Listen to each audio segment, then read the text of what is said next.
ស្នេហ៍ប្រគ្រីងអាចឆ្នះក្តីស្លាប់មានអ្វីមកទុំក៏តបនឹងស្នេហ៍ប្រោផ្ដាច់ជាក្តីស្រឡាញ់ដល់ពេញអំណាចទឹកយន្តមិនអាចពន្លិចក្តីស្រឡាញ់ពិត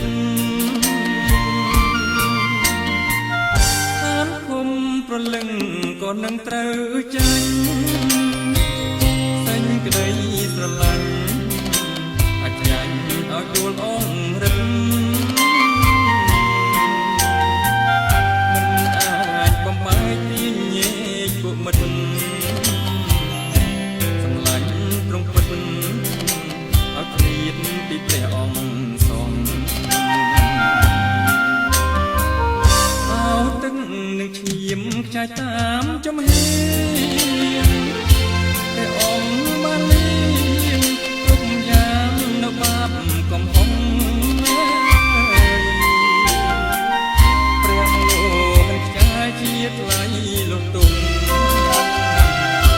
ទឹកសម្រាប់ប្រងលៀងបងបានស្អាតបរិសុទ្ធក្តីស្រឡាញ់ដល់ពេញកំរិតស្លាប់ជុំនោះមិនតែពិតជាក្របំផុតទុំបី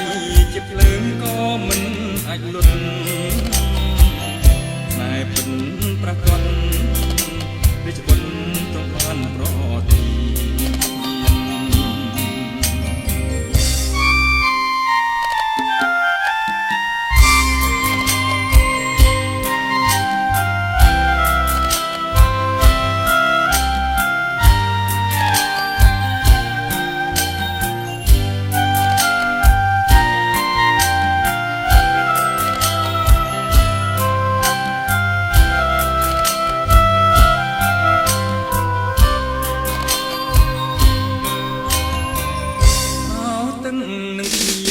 តាមចំហៀងព្រះអង្គបានលៀងគ្រប់យ៉ាងនៅបាបកំហុសព្រះលោកខ្ចាយជាថ្លៃលំទុំ